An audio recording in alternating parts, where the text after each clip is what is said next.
اللہ علیہ وسلم کے ہاتھ سے جام لو اور پی کر جو اطمینان سے وہاں بیٹھ جاؤ۔ اس طریقے سے حضرت قاسم رضی اللہ تعالیٰ عنہ شہید ہو جاتے ہیں۔ جب حضرت قاسم رضی اللہ تعالیٰ عنہ شہید ہوتے ہیں تو آپ کے جتنے بھی بھائی تھے، حضرت ابو بکر ابن حسن رضی اللہ تعالیٰ عنہ، حضرت عمر ابن حسن رضی اللہ تعالیٰ عنہ، یہ تمام کے تمام آگے بڑھ جاتے ہیں، امام حسین سے اجازت لے کر میدان جنگ میں ٹوٹ پڑتے ہیں اور کئی ہزار لوگوں کو، کئی ہزار قاتلوں کو موت کے گھاٹ اتارتے ہوئے جہنم نصیب کر دیتے ہیں، اور پھر وہ سب بھی جام شہادت پی لیتے ہیں۔ یہاں اہل بیت اطہار کی شہادت پر شہادت ہوئے جا رہی ہے، اور یہاں خیمے کے اندر بچے دل ملا رہے ہیں، بھوک سے حالت خراب ہے، 9 دن نکل چکے ہیں، بچے بھوکے ہیں، عورتیں بھوکی ہیں، چھوٹے معصوم بچے حضرت علی اصغر بھوکے ہیں، بھوک سے پیاس سے یہ حالت ہے کہ بار بار بے ہوش ہو رہے ہیں۔ جب بھی ہوش آتا تو دل ملاتے ہوئے روتے ہوئے اب ماں کی گود میں چیخ مارتے ہیں، پانی کی پیاس لگتی ہے، بھوک لگتی ہے، لیکن کوئی چیز بہتی نہیں۔ حضرت عباس رضی اللہ تعالیٰ عنہ یہ سب ماجرا دیکھتے ہیں کہ خیموں کے اندر بیویوں کی حالت بہت خراب ہے، خیموں میں جتنے بھی ضعیف ہیں ان کی حالت بڑی خراب ہے، خیمے میں معصوم بچے ہیں ان کی حالت خراب ہے، حضرت علی اصغر کی طبیعت بہت خراب ہے، اتنے بے قرار ہیں کہ بے ہوش ہو رہے ہیں۔ تو آپ حضرت امام حسین سے اجازت طلب کرتے ہیں کہ اے حسین مجھے اجازت دے تو میں جاؤں اور نہر فرات کا کچھ پانی لے آؤں، اور معصوم بچوں اور معصوم بچوں کے ساتھ جو ضعیف ہے، جو مجبور ہے، جن میں ذرا بھی دم نہیں ہے، کچھ پانی پلا کر ان کو دم لاؤں۔ حضرت عباس رضی اللہ تعالیٰ عنہ بار بار امام حسین سے اجازت لینا چاہتے ہیں، لیکن امام حسین کہتے ہیں اے عباس علمدار، تم میرا ساتھ نہ چھوڑو، تم میرا درد جاننے والے، میرے درد کو محسوس کرنے والے، میرے غموں کے ساتھ شریک ہونے والے، میرے زخموں پر مرہم لگانے والے، تم بھی اگر چلے جاؤ گے تو پھر میں کیسے رہوں گا، میں کیسے جو ہے ان سب کا سامنا کروں گا۔ کہنے لگے، عرض کرنے لگے کہ مجھے اجازت دے کہ میں اب یہ بچوں کی بے قراری نہیں دیکھ سکتا، بھلے یہ دیکھنے سے تو بہتر ہے کہ میں جاؤں اور وہاں شہید ہو جاؤں۔ یہ کہہ کر حضرت عباس رضی اللہ تعالیٰ عنہ پھر امام حسین رضی اللہ تعالیٰ عنہ سے اجازت لیتے ہیں، اور اجازت لے کر گھوڑے پر سوار ہوتے ہیں، اور گھوڑے کے اوپر سوار ہو کر ان لشکر کے سامنے جا کر کھڑے ہوتے ہیں۔ لشکر جرار ہے، اس لشکر کے سامنے کھڑے ہوتے ہیں اور کھڑے ہو کر بات بیان کرتے ہیں کہ تم حسینیوں کو کیوں ستاتے ہو، تم زہرا کے پھولوں کو کیوں مرجھانے دیتے ہو، ان کے بچوں کو جو ان پر رحم کھاؤ، معصوم بچے حضرت علی اصغر ہے جو طفل معصوم ہیں، شیر خوار بچے ہیں، بے ہوش ہو رہے ہیں، ان پر رحم کھا کر ایک مشک پانی کا ہی صحیح دے دو، اگر ایک مشک بھی نہ دے سکو تو چند پانی کے گھونٹ بھی صحیح دے دو کہ کم از کم اس ایک بچے کو میں سیراب کر سکوں اور اس کی جان کو میں بچا سکوں۔ وہ یہ بات کہتے جاتے ہیں، ان کو جو ہے سو یاد دلاتے جاتے ہیں کہ ہم حسینی ہیں، آل رسول ہیں، لیکن وہ سارے کے سارے یزیدی خیخواہ مار کر ہنستے ہیں، آپ کی باتوں کا مذاق اڑاتے ہیں، آپ کی توہین کرتے ہیں، امام حسین کی توہین کرتے ہیں، ان کے ننھے ننھے بچوں کی توہین کرتے ہیں۔ حضرت عباس رضی اللہ تعالیٰ عنہ جوش میں آ جاتے ہیں اور تلوار کھینچ کر نکالتے ہیں، اور پھر میدان جنگ میں گھوڑا دوڑاتے ہوئے آگے بڑھتے ہیں۔ تو شاعر آپ کی اس جوانمردی کے تعلق سے کیا خوب کہتا ہے کہ کہتا ہے کس شیر کی آمد ہے کہ رنگ کاپ رہا ہے۔ عباس کے معنی کیا ہوتے ہیں؟ عباس کے معنی ہوتے ہیں کہ خونخوار شیر۔ عربی میں عباس جو نام رکھتے ہیں عباس، اس کے معنی کیا ہے؟ خونخوار، دہاڑنے والا، غصے میں رہنے والا شیر، اس شیر کو کہتے ہیں عباس۔ تو شاعر کہتا ہے کس شیر کی آمد ہے کہ رن کانپ رہا ہے.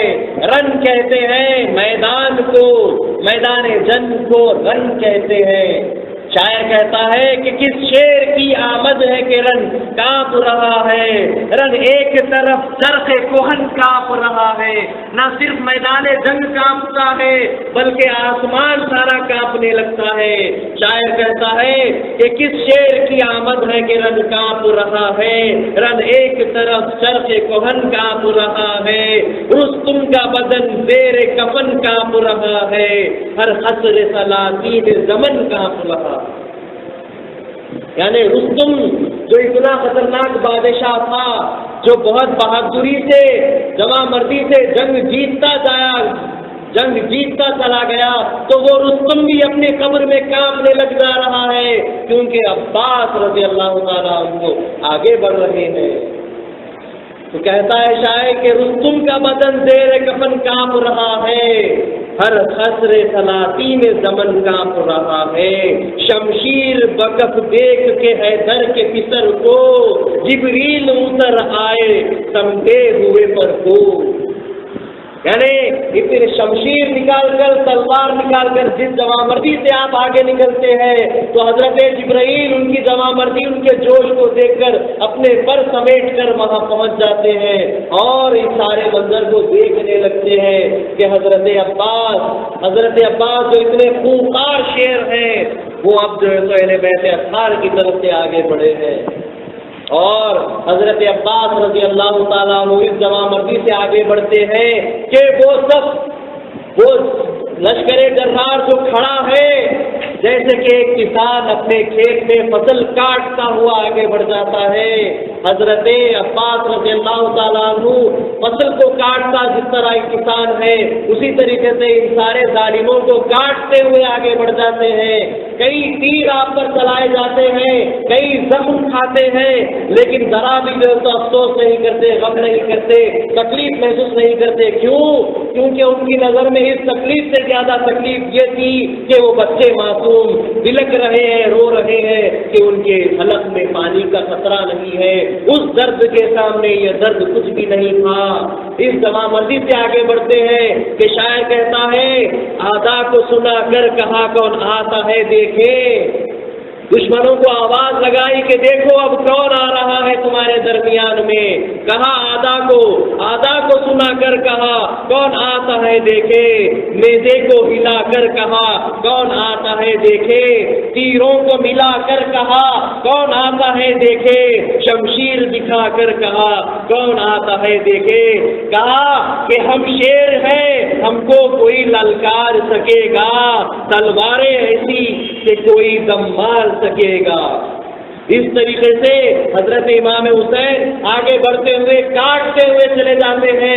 نہر فرات کی طرف پانی کا مشکیزہ بھرنے کے لیے، مشق بھرنے کے لیے جا رہے ہیں اور لوگوں کو، دشمنوں کو کاٹ رہے ہیں. اور پھر آگے بڑھتے ہوئے شاعر کہتا ہے ہوشیار ہو میں فاتح خیبر کا پسر ہوں.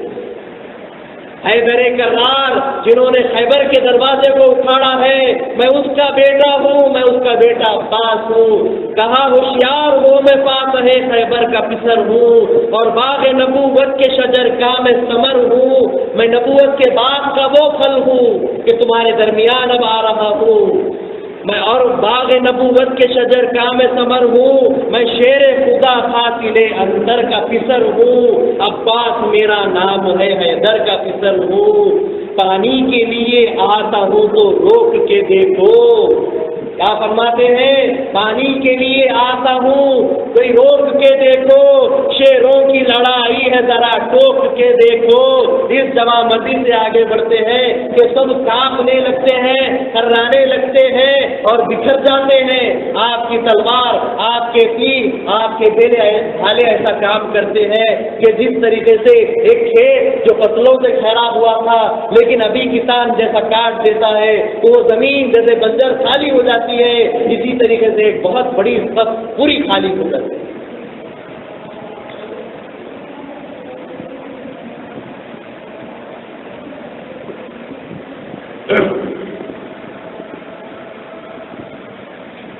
کے بعد حضرت امام حسین بالآخر حضرت عباس رضی اللہ تعالیٰ عنہ نہر فرات تک پہنچ جاتے ہیں، اپنی منزل کو پہنچ جاتے ہیں، کامیاب ہو جاتے ہیں۔ کئی ہزار سر آپ نے اڑائے اپنے ایک ہاتھ سے، اور اس طریقے سے اپنے بازوؤں میں وہ طاقت پیدا کرتے ہوئے آپ نہر فرات تک پہنچ جاتے ہیں، مشق کو پانی سے بھر لیتے ہیں، اور جو ہی مشق پانی سے بھر کر پلٹنا تھا، گھوڑے پر سوار ہونا تھا، مشق کھاندے پہ لٹکانا تھا، کہ دیکھا کہ ابن سعد پھر لشکر کو تیار رکھا ہے۔ وہ لشکر جو ابھی امام حسین کی طرف دیکھ رہا تھا، امام حسین کے اوپر آگے بڑھ رہا تھا، وہ سارا کا سارا لشکر گھوم جاتا ہے، اور وہ پورا لشکر صرف ایک عباس کو للکارتا ہے، اے عباس تم ہمارے سامنے سے، ہمارے بیچ میں سے ہمیں کاٹتے ہوئے آگے نکل گئے، لیکن اب ذرا بتلاؤ کہ یہ مشق کیا واقعی تم یہاں سے لے جا سکو گے؟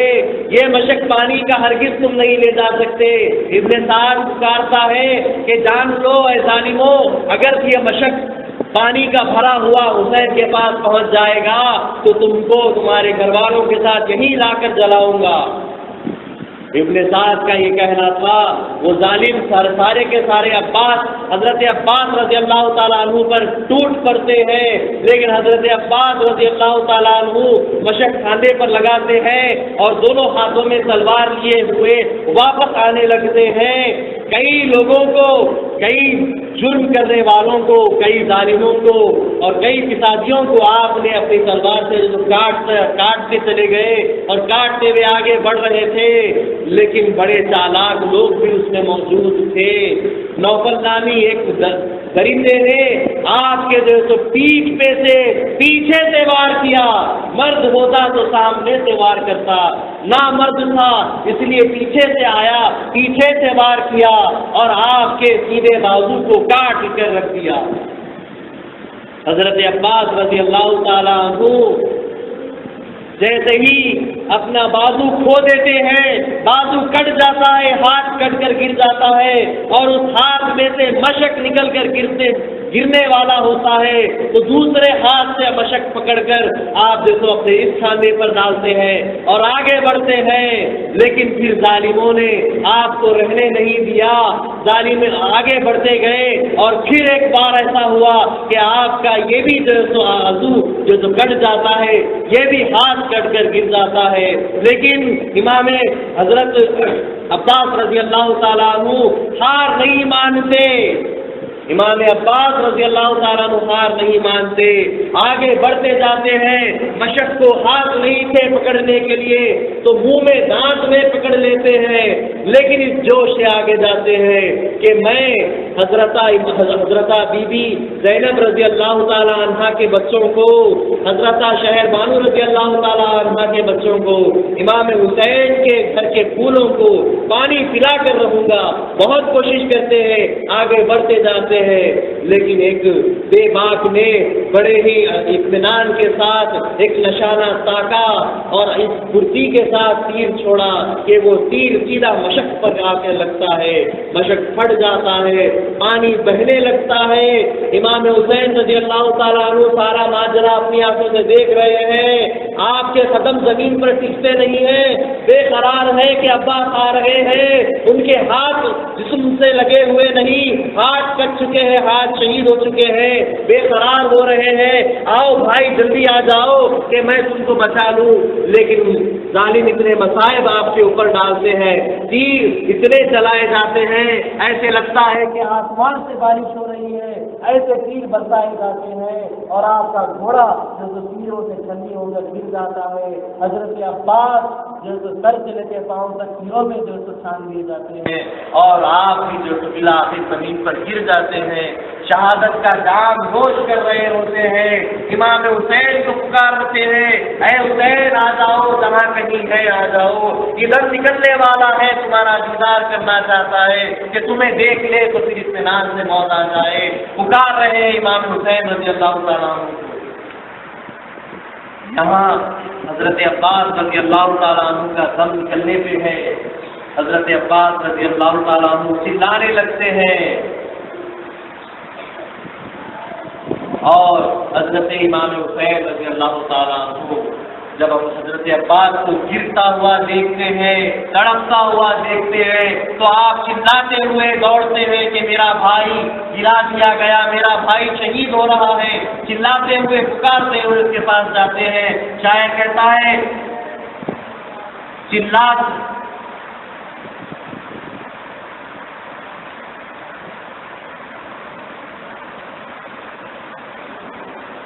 چلاتے ہیں لاش کو دیکھ کر شبیر نامدار، چلاتے ہیں لاش کو دیکھ کر شبیر نامدار، بھائی تمہاری نرگسے آنکھوں پہ میں نثار، بھائی تمہاری نرگسی آنکھوں پہ میں نثار، اس نرغے میں میں بھی تمہیں بھائی، اس نرغے میں بھی تھا تمہیں بھائی کا انتظار۔ پکارتے ہیں حضرت عباس وہاں سے لیٹ کر تڑپتے ہوئے کہ اے بھائی آ جاؤ کہ تمہارے دیدار میں کر لوں، اور پھر یہ جانا اپنی جان نکال ڈالے۔ یہ کہتے ہوئے آواز لگاتے ہیں، چلانے لگتے ہیں، اس نرغے میں بھی تھا تمہیں بھائی کا انتظار، آنکھیں پھیر کے ڈھونڈتے ہو مجھ کو بار بار، شاید زبان بند ہے جو لب کھولتے نہیں۔ جب امام حسین رضی اللہ تعالیٰ عنہ حضرت عباس کے پاس پہنچتے ہیں، گود میں ان کا سر لیتے ہیں، مشک کو منہ سے نکال کر رکھتے ہیں، پوچھتے ہیں، پکارتے ہیں، اے عباس دیکھو میں آ گیا ہوں، آنکھ کھول کر دیدار کرو، میں آ گیا ہوں، میں پہنچ چکا ہوں، مجھ سے ایک بات کر لو، مجھ پہ ایک نظر بھر کے مجھے دیکھ لو کہ مجھے اطمینان آ جائے۔ لیکن یہاں پر کچھ اور ماجرا ہو جاتا ہے۔ حضرت عباس رضی اللہ تعالیٰ امام حسین کے پہنچنے تک اپنی جان کھو دیتے ہیں، شہادت کا جام پی چکے ہوتے ہیں، اور حضرت امام حسین پکارتے ہیں، شاید زبان بند ہے جو لب کھولتے نہیں، روتے ہوئے ہم آئے تو اب بولتے نہیں۔ یہ کہتے ہوئے جو امام حسین رضی اللہ تعالیٰ عنہ حضرت عباس کو گلے لگا لیتے ہیں، پھوٹ پھوٹ کر روتے ہیں کہ اب مجھ سے میرا علمدار، میرا غمخوار بھی مجھ سے دور ہو گیا، میرا ساتھی، میرا بھائی عباس مجھ سے دور ہو گیا۔ اور بہت ہی جواں مرضی سے اس نے جو لڑائی کی، اور اس طریقے سے جام شہادت حضرت عباس نے دیا۔ حاضرین محترم، اس طریقے سے یہ 10ویں تاریخ، یہ 10ویں محرم کا دن اتنا خطرناک دن ہے، اتنا غم کا دن ہے، اتنا مصیبتوں کا دن ہے کہ اہل بیت اطہار پر اس قسم کی پریشانیاں، اس قسم کے ظلم ہوئے کہ انسان جب اس کو سنتا ہے، جب اس ظلم کو پڑھتا ہے، رواں رواں کھڑا ہو جاتا ہے اور آنکھوں سے اشک بہنے لگتے ہیں۔ جس طریقے سے رسول اللہ صلی اللہ علیہ وسلم کے گھرانے کے یہ روشن چراغ بجھ گئے، پھر جس کے بعد سے حضرت امام حسین رضی اللہ تعالیٰ عنہ کی اولاد، آپ کے بڑے بیٹے حضرت علی اکبر رضی اللہ تعالیٰ عنہ کی شہادت کا سلسلہ شروع ہوا۔ بہرحال فقیر انشاءاللہ کل آگے کے واقعات کو آپ کے سامنے سنانے کی کوشش کرے گا۔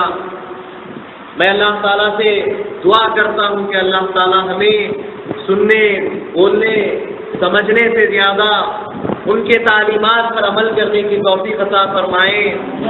میں اللہ تعالیٰ سے دعا کرتا ہوں کہ ہم جو حقیقی محبت رکھتے ہیں امام حسین کی، جو ہم حقیقی عشق رکھتے ہیں ان کے گھرانے سے، تو ہمیں توفیق دے کہ اس محفل میں ہم آ کر بیٹھ سکے اور سن سکے، بھلے ہی ہزاروں کام ہمیں ہو۔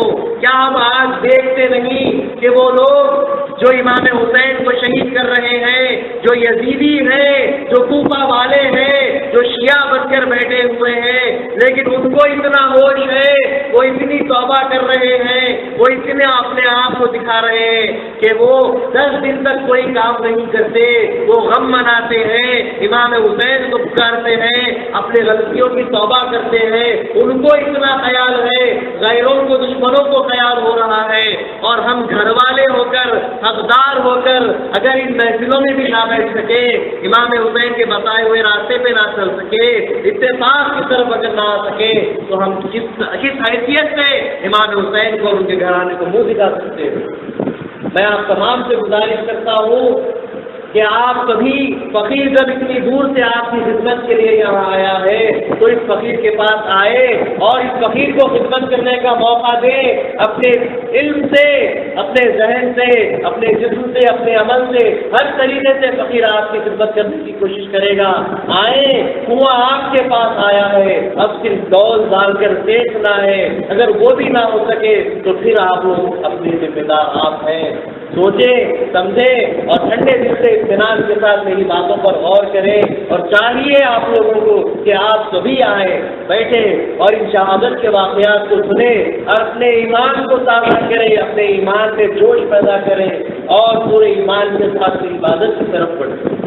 میں اللہ تعالیٰ سے دعا کرتا ہوں کہ اللہ تعالیٰ راہ راست پر ہمیں لگائے، ہمارے گناہوں کا اللہ تعالیٰ اپنے رحم و کرم سے معاف فرمائے، اہل بیت اطہار کی صحیح فضیلت کی توفیق ہمیں عطا فرمائے، اہل بیت اطہار کی عزت ہم کر سکے ایسا ہمیں بنائے، اور ان کے اوپر ہم جانکاری جب بھی ہم کو موقع ہے ہم جانکاری کے ظاہر پیش کریں، ایسی توفیق عطا فرمائے۔ آمین۔